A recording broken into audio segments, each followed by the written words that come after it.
You need to move. Now. My son wants the window. And quite frankly, someone like you shouldn't be in first class anyway." Those were the words that Beatrice Sterling thought would get her exactly what she wanted. She was used to people bowing down, used to her husband's money fixing every problem, and used to silence. But at 30,000 feet, on Flight 402 to Zurich, Beatrice made a fatal calculation. She didn't just insult a stranger, she declared war on the one woman holding the power of life and death over her family. She thought the flight attendant would drag this woman out of her seat. Instead, when the captain stepped out of the cockpit, the entire plane went silent. You won't believe the karma that hit this entitled mother when the landing gear finally touched down. The cabin of the Gulfstream commercial jet, operated by Horizon Elite Airways, smelled of expensive leather and fresh orchids. It was the kind of air that felt filtered, distinct from the oxygen in the economy cabin back in row 30. Dr. Nia Carter adjusted the vents above seat 1A. She was exhausted. The last 48 hours had been a blur of high-stakes consultations at Johns Hopkins, followed by an emergency red-eye request to fly to Switzerland. She wasn't just a doctor. Nia was the doctor, one of 3 neurosurgeons in the world capable of performing a specific, high-risk vascular bypass on the brain stem.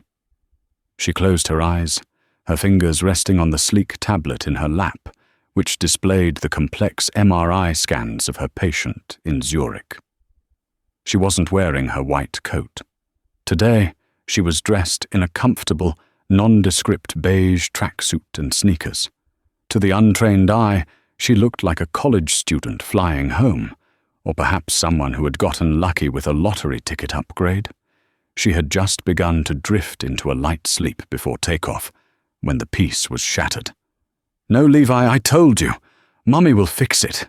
Stop crying." The voice was shrill, cutting through the first-class cabin like a serrated knife. Nia didn't open her eyes immediately, hoping the disturbance would pass. It didn't. "Excuse me? You. In the tracksuit?" Nia opened one eye. Standing in the aisle was a woman who looked like she had been shrink-wrapped in Chanel. Beatrice Sterling was a vision of aggressive wealth. She wore a tweed blazer that cost more than most cars, and her fingers were weighed down by diamonds that caught the cabin lights aggressively. Beside her stood a young boy, Levi, about 7 years old, who was currently kicking the back of Nia's seat with a rhythmic, dull thud. "Can I help you?" Nia asked, her voice calm but firm. She pulled her noise-cancelling headphones down around her neck. Beatrice sighed, an exaggerated puff of air that signaled immense inconvenience. "Finally, I've been standing here for 30 seconds. You're in seat 1A. "I am," Nia agreed. And, Beatrice gestured to the boy, who was now smearing chocolate from a candy bar onto the pristine armrest of seat 1B. "My son Levi prefers the window on the left side. It helps his anxiety. We are in 1C and 1D across the aisle. You need to switch with us."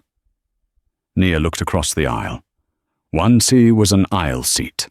1D was a window, but on the right side. "I'm sorry," Nia said, reaching for her water glass. "I specifically booked this seat to sleep. I have a very long day ahead of me when we land. I'm staying put." Beatrice blinked. It was a slow, reptilian blink. She clearly wasn't used to hearing the word no. She stepped closer, invading Nia's personal space. "Listen." Beatrice lowered her voice, attempting a tone of conspiratorial condescension. "I don't think you understand how this works. We paid full fare. My husband is Richard Sterling, the CEO of Sterling Vance Pharmaceuticals. We don't do no. Now, I'm willing to offer you, let's say, $200 for the trouble. That should be plenty for someone like you to buy whatever it is you people buy." Nia stiffened. The racial coding was subtle but sharp, a needle hidden in a haystack of polite society words. Someone like you. Mrs. Sterling, Naya said, her voice dropping a freezing degree. My ticket was also full fare, and my name is Dr. Carter. I suggest you take your assigned seats before the flight attendants close the cabin doors. Beatrice laughed, a harsh, barking sound. She turned to the rest of the first-class cabin, arms spread wide. Can you believe this? The aggression? I am trying to make a reasonable request for a distressed child, and she's attacking me. Levi, sensing the tension, decided to escalate. He threw his half-eaten chocolate bar onto Nia's lap. It landed with a soft splat against her beige trousers. I want the window, Levi screamed, his face turning red. Nia picked up the chocolate bar with a napkin, her hands trembling slightly with suppressed rage. She looked Beatrice dead in the eye. Control your child and get out of my face, Beatrice gasped, clutching her pearls in a cliché that would have been funny if the situation wasn't so volatile. Oh, you have done it now. You have absolutely done it now. Beatrice reached up and pressed the call button repeatedly, stabbing it with a manicured finger. Stewardess! Stewardess! We have a security threat in row 1. Patricia, the lead flight attendant, hurried down the aisle. She was a woman in her 50s with immaculate posture and a face that had seen every type of passenger tantrum imaginable. She had been flying for 30 years, and her tolerance for nonsense was historically low. However, she also knew who Richard Sterling was. His name was on the VIP manifest. What seems to be the problem, Mrs. Sterling? Patricia asked, her voice professional and soothing. The problem, Beatrice hissed, pointing a trembling finger at Nia, is that this woman assaulted my son and refuses to vacate the seat we need for his medical condition. She threw chocolate at him. Nia didn't speak. She simply held up the napkin with the chocolate bar inside it, then pointed to the brown smear on her own pants. The evidence was irrefutable. Patricia looked at Nia, then at the mess. She turned back to Beatrice. Ma'am, did you see her throw the chocolate? She's lying, Beatrice snapped. Look at her. Does she look like she belongs in a $5,000 seat? She's probably some staff member using a pass, or she sneaked up here from economy while you weren't looking. I want her moved. Back to coach. Immediately. The cabin was silent. A businessman in 2A lowered his newspaper. A young couple in 3C stopped whispering. Everyone was watching. Patricia looked at Nia. She recognized the name on the manifest, Carter, N. But the manifest didn't list occupations, only status. And Nia, in her tracksuit and messy bun, did not look like the typical first-class passenger on the billionaire's route to Zurich. Ma'am, Patricia said to Nia, her tone cautious. May I see your boarding pass, please?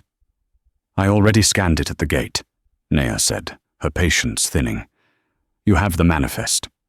I need to verify it, Patricia insisted. There seems to be a dispute regarding seat assignments. Nia let out a frustrated breath, unlocked her phone, and pulled up the QR code. Patricia scanned it with her handheld device. The device beeped green. 1A. Paid in full. Priority status. The ticket is valid, Mrs. Sterling, Patricia said, handing the device back. She is in her assigned seat. I'm afraid I cannot ask her to move. Beatrice's face went a shade of purple that clashed with her blazer. She stepped closer to Patricia, lowering her voice to a menacing whisper. You aren't listening to me. My husband, Richard, is a personal friend of the airline's vice president, Gary Thorne. I am going to text Gary right now. If this woman is not moved to economy, where she belongs, and my son is not given this window, I will ensure you are fired before we even land in Zurich. Do you understand me? You will be serving drinks at a dive bar in Jersey by tomorrow night. Patricia stiffened. The threat was real, Men like Richard Sterling ruined lives for sport. She looked at Naya. She looked at the screaming child. She looked at Beatrice's terrifying, entitlement-fueled glare. Patricia took a deep breath. She turned to Naya. "Mom," Patricia said, her voice tighter than before, "I'm going to have to ask you to grab your things." Nia froze. The twist she hadn't expected. "Excuse me?"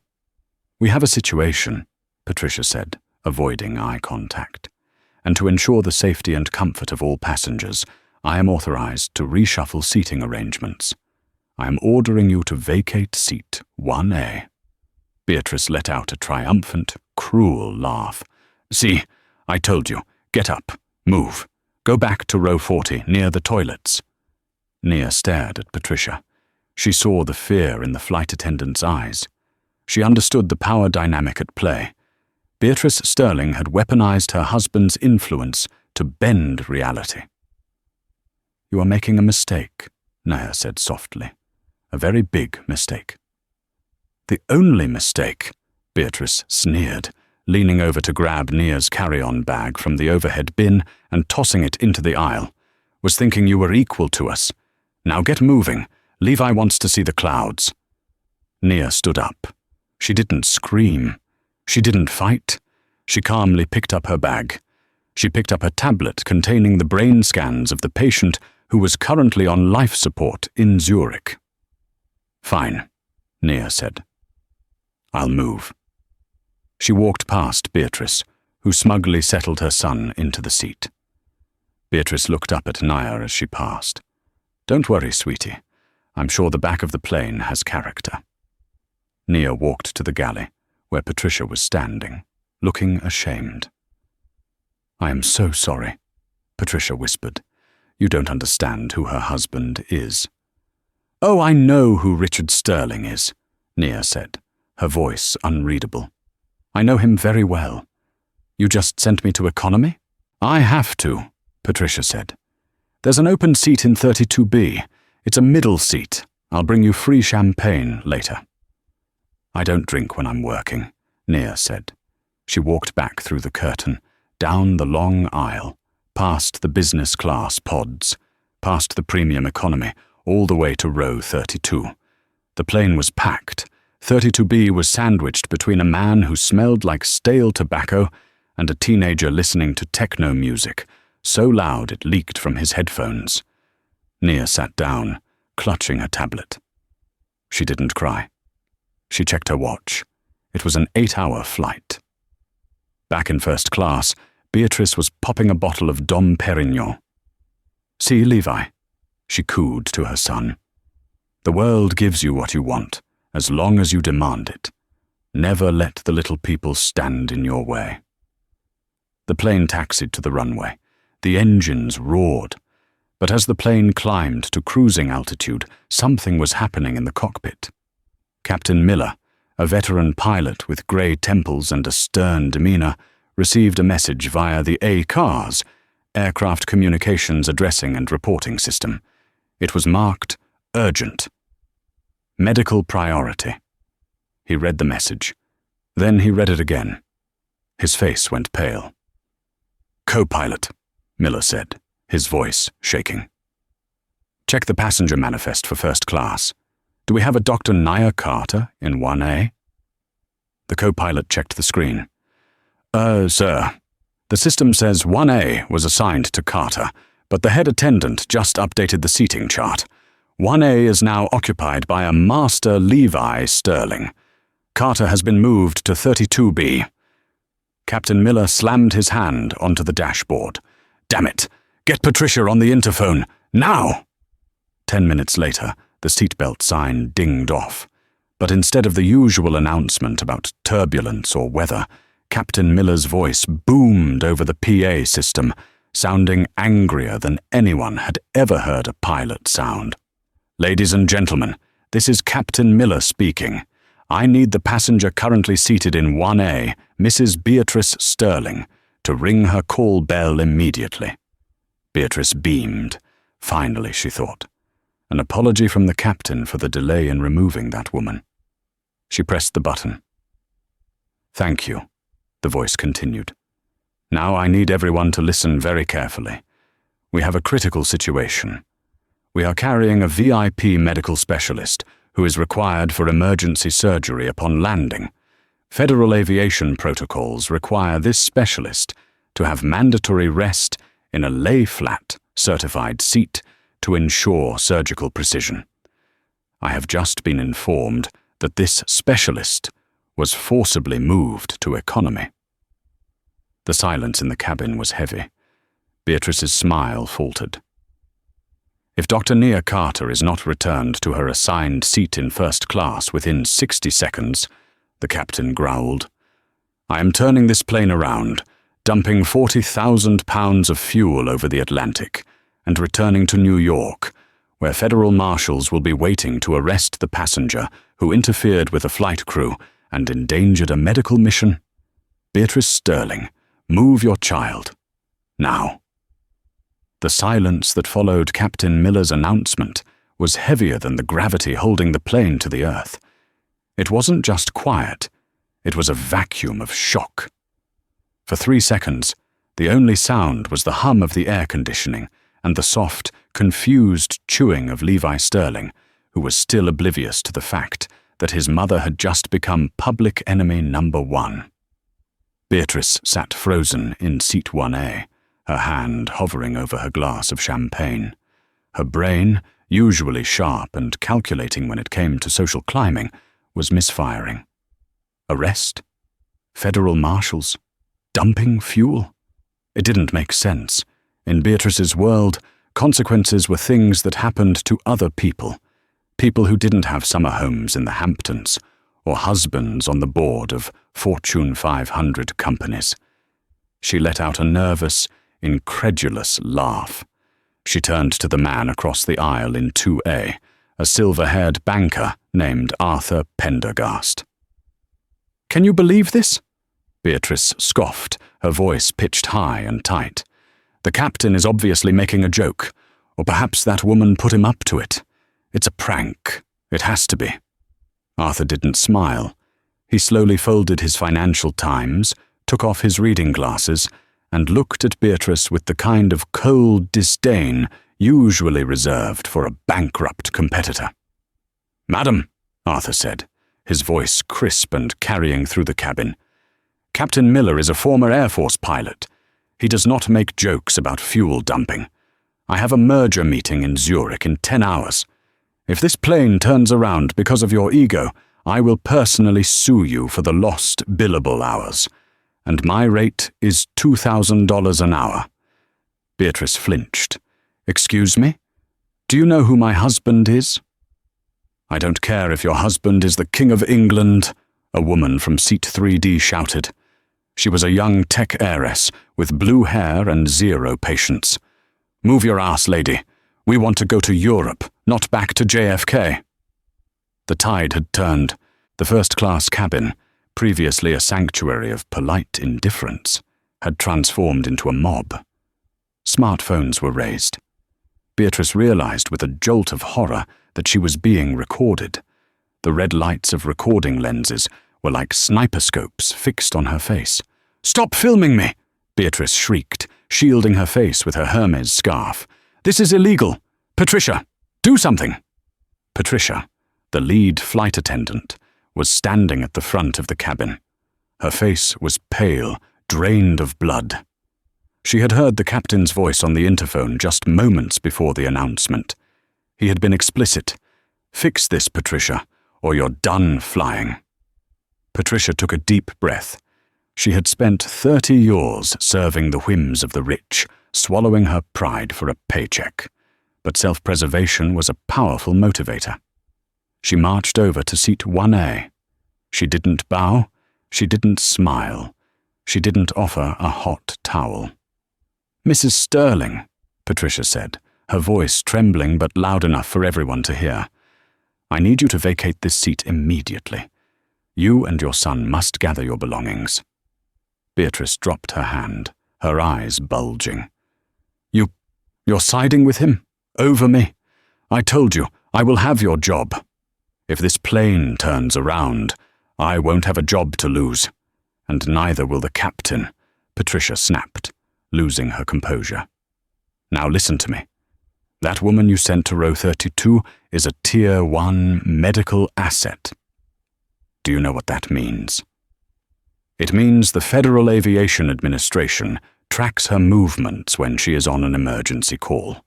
We technically violated federal law by moving her. You have 30 seconds before the captain comes out here himself. And trust me, you do not want him to come out here. I am not moving for some diversity hire in a tracksuit, Beatrice yelled, doubling down on her prejudice because it was the only weapon she had left. My son needs the window. He has anxiety. He's playing Minecraft, the blue-haired girl from 3D shouted. He looks fine. Levi, scream! Beatrice whispered frantically to her son, nudging him hard. Scream for Mommy. Levi, confused and sensing the hostility in the room, did start to cry. But not the manipulative cry Beatrice wanted. It was a cry of genuine fear. Mommy, everyone is mad. I want to go home. We are not going home, Beatrice hissed. We are going to Zurich. Suddenly, the cockpit door hissed open. The sound was like a gunshot in the tense cabin. Captain Miller stepped out. He was a large man, 6'4", with broad shoulders and a face carved from granite. He was wearing his hat. He wasn't smiling. He looked at the scene, the screaming child, the defiant mother, the terrified flight attendant. He didn't yell. He walked straight to seat 1A, his footsteps heavy and authoritative. He leaned down, placing one hand on the overhead bin and the other on the back of Beatrice's seat, boxing her in. Mrs. Sterling, Miller said, his voice a low, dangerous rumble. I am the supreme authority on this vessel. When the doors are closed, my word is law. You have disrupted my flight crew. You have endangered a medical mission, and you are currently annoying me. He leaned closer. If you are not out of this seat in 10 seconds, I will have the co-pilot land this plane in Gander, Newfoundland. I will have the Royal Canadian Mounted Police drag you off this jet, and I will leave you there. Do you understand? It is very cold in Newfoundland this time of year. Beatrice looked into the captain's eyes and saw zero hesitation. Her bluff had been called. Her husband's money couldn't buy altitude, and it couldn't buy the captain's patience. Fine, Beatrice screeched, standing up so abruptly she knocked over her champagne glass. The sticky liquid pooled onto the expensive leather she had fought so hard to keep. Fine, we'll move, but you haven't heard the last of this. My lawyers will own this airline by Monday morning. Get your things, Miller said, stepping back to clear the path. Patricia, escort Mrs. Sterling to seat 32B and 32E. Separate rows. It's all we have left. Separate rows, Beatrice gasped. But Levi needs me. Then Levi should have stayed in the seat you booked for him, Miller said coldly. He turned his back on her. Patricia, go retrieve Dr. Carter and bring a bottle of the vintage Krug. On my tab. Beatrice grabbed her Chanel bag, her face burning with a humiliation so profound it felt like a physical blow. She grabbed Levi's hand, dragging the weeping boy into the aisle. The passengers in first class didn't just watch, they began to slow clap. It started with Arthur in 2A, a slow, rhythmic applause of mockery. Then the blue-haired girl joined in. Then the couple in row 4. Clap, clap, clap. Beatrice had to walk the gauntlet. She had to walk past the people she thought she was better than, dragging her crying son, heading toward the curtain that separated the elite from the masses. But the worst part wasn't leaving first class. The worst part was knowing she had to walk past the woman she had displaced. Row 32 was a different world. The air was warmer, thicker with the scent of humanity. Coffee, stale perfume, and the faint odor of the lavatory 2 rows back.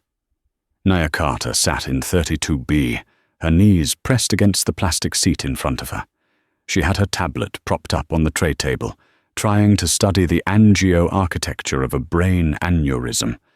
But it was impossible. The man to her left was snoring, his head lolling onto her shoulder every few minutes. The teenager to her right was tapping his foot aggressively to the beat of his music. Nia closed her eyes. She wasn't angry anymore. She was just tired. She thought about the patient in Zurich, a 45-year-old man, a father of 3, currently in a medically induced coma.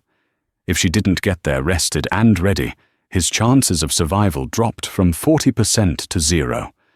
That was the burden she carried, a burden Beatrice Sterling couldn't even comprehend. Suddenly, the curtain at the front of the economy cabin whipped open. Patricia, the flight attendant, came rushing down the narrow aisle. She looked frantic, her hair slightly askew. She was ignoring the call buttons from other passengers. She only had one target. Patricia reached row 32 and practically fell to her knees in the aisle beside Nia. "Dr. Carter," Patricia panted, her voice thick with regret. "Dr. Carter, please, I am so sorry."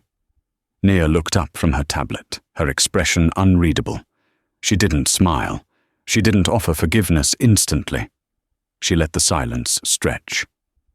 "Is the flight cancelled?" Nia asked calmly. "No." Patricia shook her head violently. "No, Captain Miller. He knows. He knows who you are. He knows what I did. He's threatening to fire me, and he should. I was weak. I let that woman bully me because of her husband's name. I violated protocol."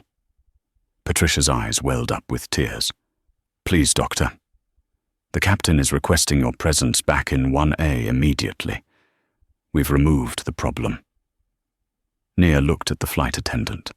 She saw a woman who was terrified, a woman who had been ground down by years of dealing with entitled passengers like Beatrice. Nia was a healer by trade. She didn't believe in causing more pain than necessary. "It's okay, Patricia," Nia said softly. "You were in a difficult position. I'm not going to report you." Patricia let out a sob of relief. "Thank you. Thank you so much. Please, let me grab your bag." Nia stood up.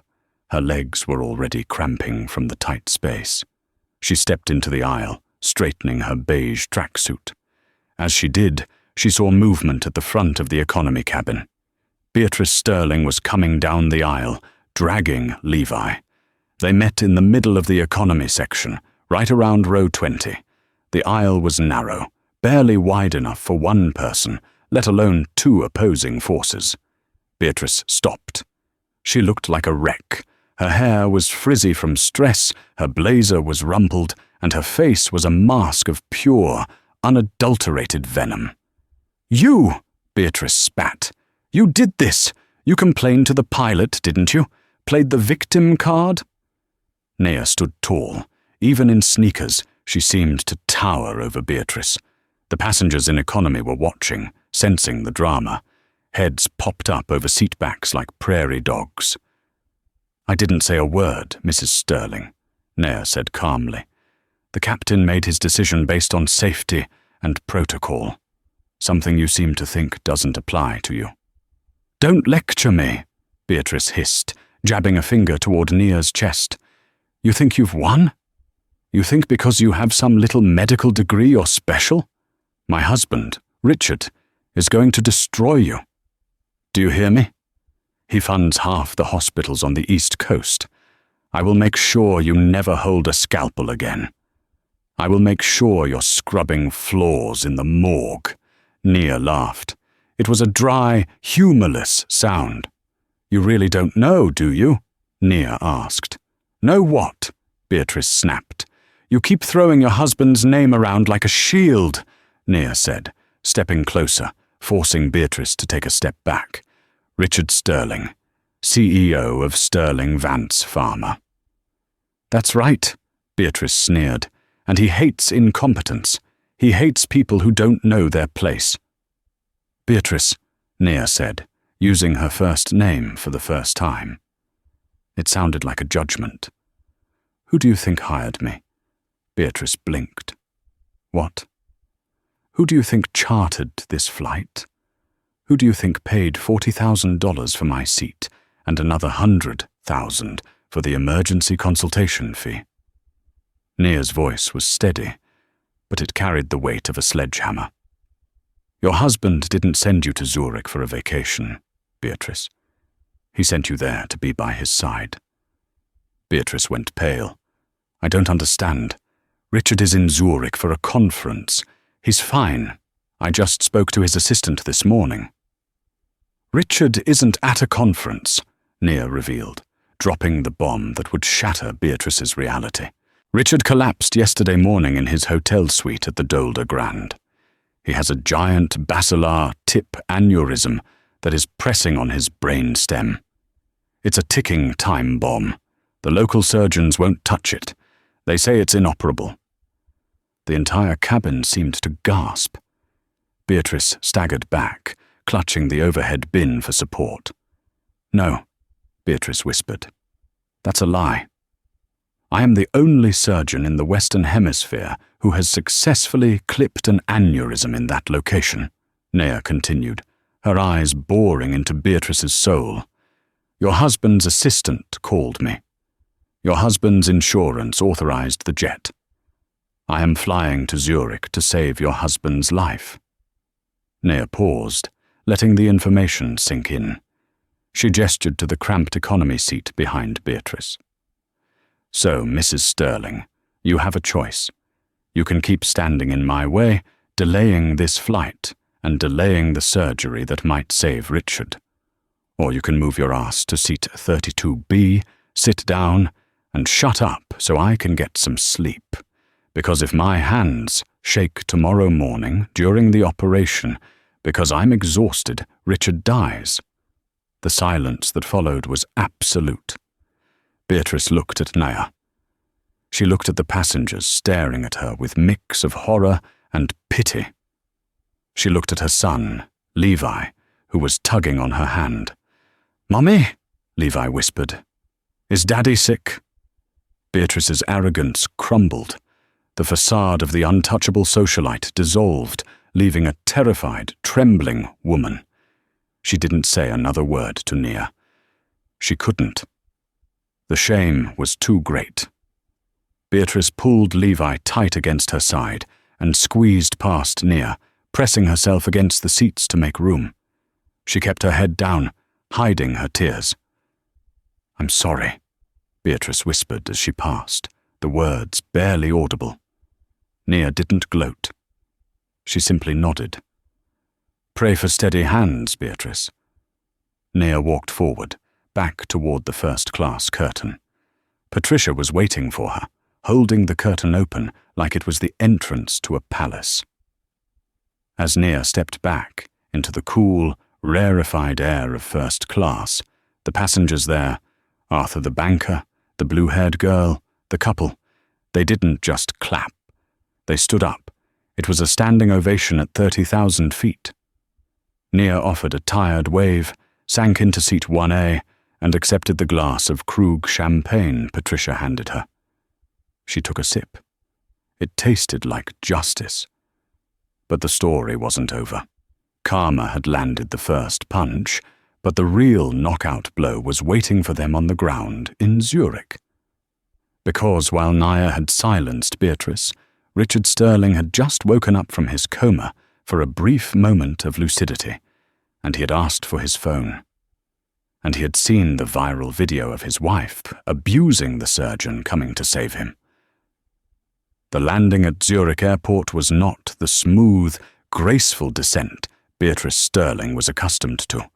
To her, it felt like the plane was crashing, though in reality, Captain Miller was executing a perfectly standard tactical approach to expedite taxiing. Every bump on the runway rattled Beatrice's bones, mirroring the tremors of anxiety that had taken root in her chest. When the seatbelt sign chimed off, Beatrice instinctively unbuckled, ready to bolt from her cramped economy seat and rush to the front. She needed to get off this cursed metal tube. She needed to regain control. "Remain seated," the intercom crackled. Captain Miller's voice was devoid of warmth. "Local authorities and medical transport are meeting the aircraft. No one stands until Dr. Carter has deplaned. I repeat, no one moves." Beatrice froze. From row 32, she craned her neck. She watched through the gap in the curtains as the forward cabin door opened. A blast of cold Swiss air rushed in, mixing with the stale cabin atmosphere. 2 paramedics in neon yellow uniforms boarded, flanked by a Swiss police officer. They didn't look at the first-class passengers. They went straight to Nia. Nia was already standing, her bag slung over her shoulder, her face set in a mask of grim determination. She didn't look back. She didn't offer a parting glance to the woman who had tried to banish her. She simply nodded to the paramedics, spoke a few words in rapid-fire German, and vanished down the jet bridge. "Now," the captain said, his voice dripping with fatigue. "The rest of you may deplane. Mrs. Sterling, airport security would like a word with you regarding the disturbance. Please remain in your seat until all other passengers have exited." Beatrice slumped back against the threadbare fabric of seat 32B. Levi was asleep against her arm, exhausted from the drama. She watched as the other passengers filed past. The banker, Arthur, caught her eye as he walked down the aisle. He didn't sneer this time. He just shook his head with a look of profound pity, as if he were looking at a car wreck. Outside on the tarmac, the world was a blur of blue lights. Nia sat in the back of the ambulance, the siren wailing as it tore through the Zurich traffic. Opposite her sat Dr. Hans Weber, the chief of neurology at the university hospital. He looked tired. "We stabilized him an hour ago," Weber shouted over the siren. "But the pressure is rising. The aneurysm is at the basilar tip, right at the bifurcation. It's ugly, Dr. Carter. Wide neck, thin wall. If it ruptures—" "It won't rupture," Nia said, closing her eyes to visualize the anatomy. "Not if we move fast. Did you prep the OR with the specific retractor blades I emailed about?" "Yeah. Everything is ready. But I must warn you, the board is nervous. They know who he is. Richard Sterling. If he dies on the table—" "If he dies," Nia opened her eyes, "it won't be because of the surgery. It will be because we lost time." She checked her watch. They had lost 20 minutes on the runway because of the seat debacle. 20 minutes could be the difference between a full recovery and a permanent vegetative state. The ambulance screeched to a halt at the emergency bay. Nia was out the doors before the vehicle fully stopped. She moved with the efficiency of a soldier entering a battlefield. Scrubs, scrub cap, mask, the ritual of washing her hands, 10 minutes of scrubbing with betadine until her skin felt raw. This was her church. This was where the color of her skin, her gender, and her bank account didn't matter. Here, she was a god. She entered Operating Theatre 4. The patient was already draped, only the surgical field exposed. The steady beep of the heart monitor was the metronome of Richard Sterling's life. "Scalpel," Nia said. For the next 6 hours, Nia Carter did not think about Beatrice. She didn't think about the chocolate stain on her trousers or the humiliation of being sent to row 32. She navigated the treacherous geography of the human brain. She moved arteries aside with the gentleness of a lover and the precision of a diamond cutter. The aneurysm was a monster, a ballooning weakness in the vessel wall, pulsing with the deadly rhythm of Richard's blood pressure. One slip, one tremor, and he would bleed out in seconds. "Clip," Nia commanded. Her hand was steady. She navigated the titanium clip around the neck of the aneurysm. She held her breath. The entire room held its breath. Dr. Weber watched the microscope monitor, sweat beading on his forehead. Click. The clip closed. The flow to the aneurysm stopped. The vessel held. "Doppler," Nia requested. She checked the blood flow. Perfect. The aneurysm was dead. The brain was safe. Nia exhaled, her shoulders slumping slightly as the adrenaline receded. "He's stable. Close him up, Dr. Weber." "Nice work, everyone." She stepped away from the table, peeling off her bloody gloves. She was exhausted, hungry, and her back ached from the economy seat. But she had done it. She had saved the husband of the woman who hated her. The recovery suite at the hospital was more like a 5-star hotel room than a medical facility. It had mahogany paneling, a view of the lake, and hushed lighting. Richard Sterling lay in the bed, his head wrapped in bandages, tubes snaking from his arms. The anesthesia was wearing off. Nia sat in a leather armchair in the corner, sipping a lukewarm coffee. She was still in her scrubs, her hair a mess. She was reviewing the post-op scans on her tablet. They were clean. A miracle. The door to the suite burst open.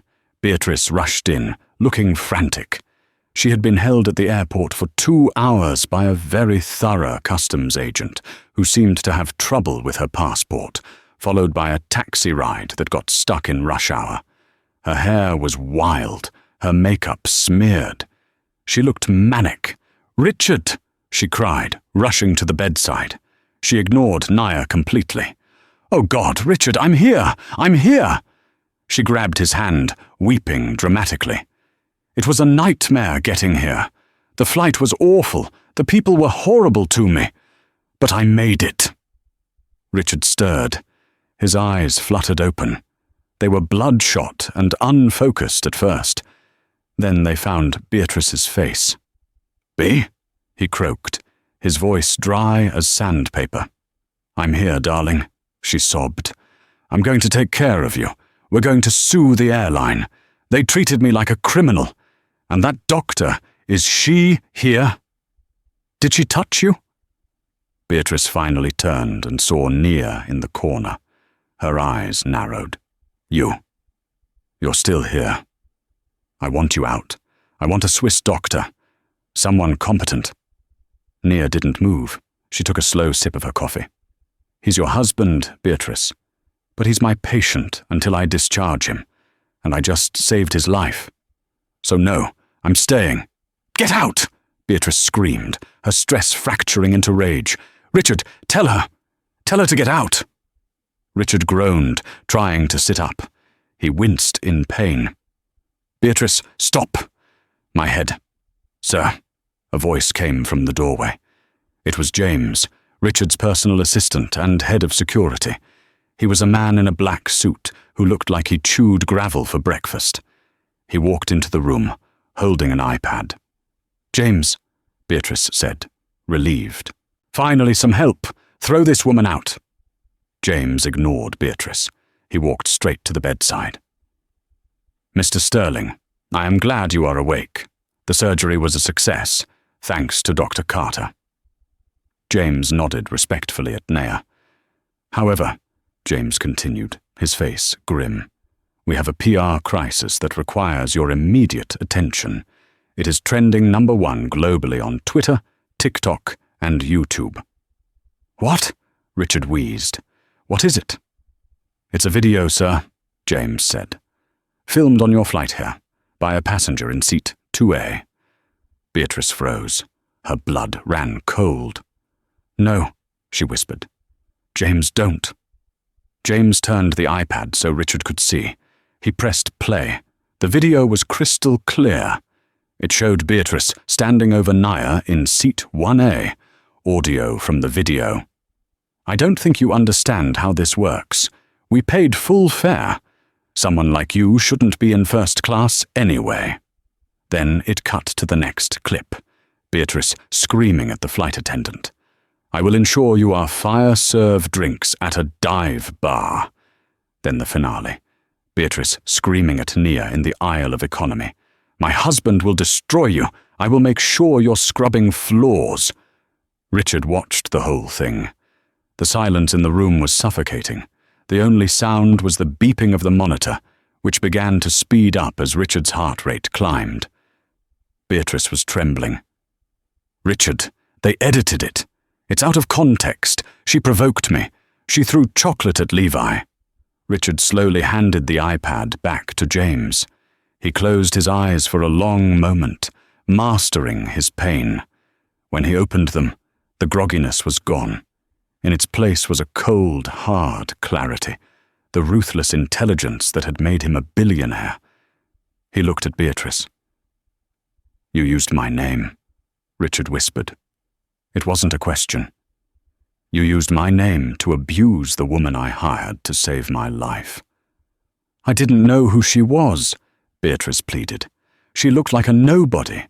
She was wearing a tracksuit." "Is that how you think?" Richard asked, his voice gaining strength. "That you can treat people like garbage if they don't look important? You threatened the flight crew. You delayed the flight. James tells me the plane sat on the tarmac for 20 minutes because of your tantrum." Richard turned his head slowly to look at Naya. "Dr. Carter," Richard said. "Is it true? Did the delay matter?" Naya placed her coffee cup down. She looked at Beatrice, then at Richard. She decided to tell the truth. "The aneurysm had a micro-leak, Mr. Sterling," Nia said softly. "By the time we opened you up, there was blood in the subarachnoid space. Another 30 minutes, maybe even another 10, and the rupture would have been catastrophic. You would be dead." The weight of the words crashed into the room. Beatrice covered her mouth. "No, You almost killed me," Richard said. His voice was devoid of emotion now. It was a business transaction, a liquidation of assets. "You were so busy playing the Queen of the Sky that you almost made yourself a widow." "Richard, please! I was stressed. I was worried about you." "You weren't worried about me," Richard spat. "You were worried about a window seat. You were worried about your status." Richard looked at James. "James, take Mrs. Sterling's black card. Cancel it. Cancel her return flight. She can find her own way home." "Richard!" Beatrice shrieked, reaching for him. "You can't do this. I'm your wife." "Not for long," Richard said, turning his face away. "I want her out of my room. Now." Her voice makes my head hurt. James stepped forward, his hand extended. "Mrs. Sterling, the card, please." Beatrice looked around the room. She looked at Naya, hoping for some female solidarity, some mercy. Nia stood up. She walked over to the bed to check Richard's vitals. She didn't block James. She didn't intervene. "Karma has a funny way of working, Beatrice," Nia said quietly, checking the drip on the IV line. "You wanted me to move? Now you're the one moving." Beatrice threw her credit card at James. She burst into tears, messy, ugly tears that smeared her mascara down her cheeks. She turned and ran out of the room, her heels clicking frantically down the hospital corridor, escaping the wreckage of her own making. The door clicked shut. Silence returned to the room. Richard let out a long, shaky breath. He looked at Nia. There was shame in his eyes. "Dr. Carter," he said, "I don't know how to apologize. For her. For everything." "You don't have to apologize for her," Nia said, adjusting his pillow. "You just have to pay the invoice, and maybe add a generous tip for the flight attendants on Horizon Elite Airways. I think they had a harder day than I did." Richard managed a weak, lopsided smile. "Consider it done. And Dr. Carter." "Yes?" "Next time you fly," Richard said, closing his eyes. "I'll make sure you own the plane." 6 months had passed since Flight 402 touched down in Zurich. The seasons had changed from the biting cold of Swiss winter to the humid warmth of a New York summer. But for the people involved in that fateful flight, the temperature of their lives had shifted permanently. The grand ballroom of the Plaza Hotel in Manhattan was a sea of black ties and designer gowns. It was the night of the annual Neuro Gala, an event that usually served as an excuse for the wealthy to drink expensive wine while pretending to care about science. But tonight was different. Tonight, the air buzzed with genuine anticipation. Dr. Naya Carter stood backstage, adjusting the silk sash of her emerald green gown. She wasn't wearing scrubs. She wasn't wearing a tracksuit. She looked like royalty. "Nervous?" a voice asked.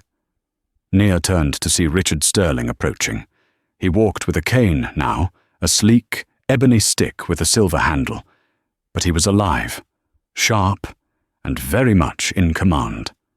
The surgery had been a complete success, though the recovery had taught him humility he had lacked for 50 years. "I don't get nervous, Richard," Nia smiled warmingly. "I get focused. How are you feeling?" "Lucky," Richard said, patting her shoulder. "I'm feeling very lucky." He gestured to the curtain. "They're waiting for you. But before we go out there, I have a surprise." Richard signaled to the side of the stage. 2 people stepped out of the shadows.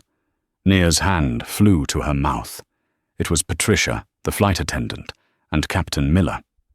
Patricia looked different. Gone was the terrified expression of a woman fearing for her job. She wore a tailored suit, looking confident and radiant. Captain Miller, out of uniform, looked like a proud uncle. "Dr. Carter," Patricia said, stepping forward to hug Nia. "It's so good to see you." "Patricia," Nia hugged her back tight. "I was worried about you. I heard rumors." "Rumors that I was fired?" Patricia laughed. "Mrs. Sterling certainly tried. She called the airline every day for a week after she got back to New York. But Mr. Sterling made a phone call of his own."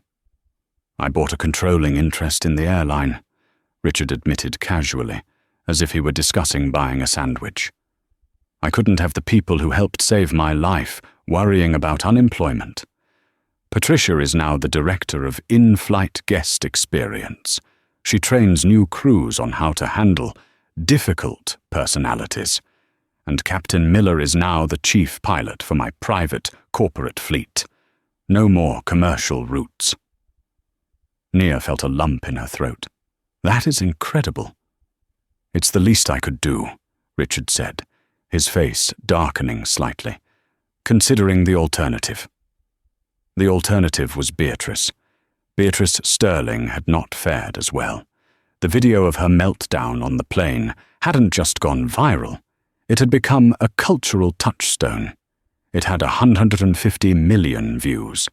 She had been dubbed the first-class Karen. But the internet shame was fleeting. The real consequence was legal. Richard had been ruthless in the divorce proceedings. The infidelity and public embarrassment clause in their prenuptial agreement was ironclad. Because the video showed her behavior actively endangering his life during a medical emergency, the judge had ruled in Richard's favor on almost every count. Beatrice had lost the Hamptons house. She had lost the penthouse. She had lost the primary custody of Levi, whom the judge deemed at risk of emotional developmental damage under her care.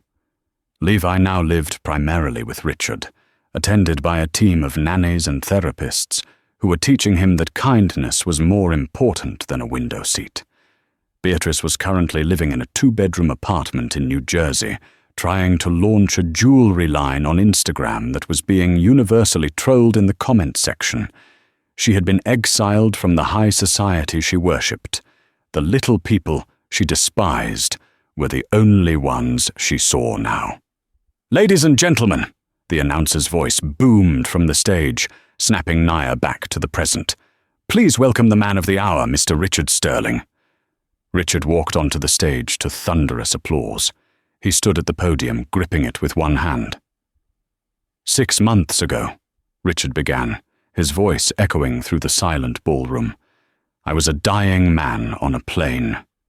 I was unconscious, unaware that a battle was being fought over my life. a battle between arrogance and competence. He paused, looking out at the crowd. My ex-wife, he said the words clearly, demanded that a woman move seats because she didn't look like she belonged in first class. That woman was the only person in the sky capable of saving me. If she had refused to help, if she had let her pride get in the way, I would be dead. Richard turned and pointed to the wing of the stage. That woman didn't care about the insults. She didn't care about the chocolate on her pants. She cared about the Hippocratic Oath. She cared about a stranger's life. Please welcome the new director of the Sterling Carter Institute for Neurosurgery, Dr. Nia Carter. The applause was deafening. It wasn't a polite golf clap. It was a roar. As Nia walked onto the stage, the spotlight hit her. She looked out at the sea of faces, the billionaires, the politicians, the influencers. But in her mind, she wasn't in the ballroom. She was back on Flight 402, sitting in seat 32B, sandwiched between a snoring man and a teenager. She remembered the humiliation. She remembered the rage, and she remembered the choice she made. She took the microphone. She waited for the applause to die down. Thank you, Nia said, her voice steady and powerful. There is a saying that character is how you treat people who can do nothing for you. On that flight, I was treated like I was nothing, but I knew who I was. And that is the only thing that matters. She looked at Richard, then at Patricia and Captain Miller in the wings. We live in a world where people think money buys respect. It doesn't. Money buys a first-class ticket. But class? Real class? Nia smiled, a genuine, dazzling smile. Class is knowing that every life has value, whether they are sitting in 1A or 32B. Because when the turbulence hits, and it always does, we all fall the same distance. Nia raised her glass. To the people in the back of the plane, she toasted. May you always know your worth. The crowd erupted. Glasses clinked. Flashbulbs popped. Far away, in a small apartment in New Jersey, Beatrice Sterling watched the live stream on her cracked phone screen. She watched the woman she had bullied being celebrated by the world. She watched her ex-husband look at Nia with the respect he had never looked at her with. Beatrice turned off the phone. The screen went black, reflecting her own tired face. The flight was over, but she had been left behind at the gate. Nia Carter, however, was just taking off. And that is the story of how one entitled mother learned the hardest lesson of her life. Never judge a book by its cover, and never, ever mistreat the person who holds your fate in their hands. Beatrice Sterling thought her husband's money made her invincible, but she forgot that money can't buy time, and it certainly can't buy a skilled surgeon's steady hand. In the end, Dr. Nia Carter didn't just win the seat, she won the war, proving that true power isn't about how loud you scream, but about what you can do when the world goes quiet. What would you have done if you were Nia? Would you have saved Richard after the way Beatrice treated you? Or would you have let karma take its course? Let me know in the comments below. I read every single one.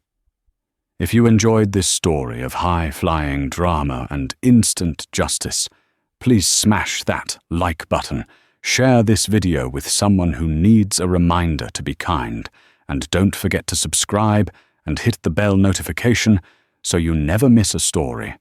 Thanks for watching, and fly safe.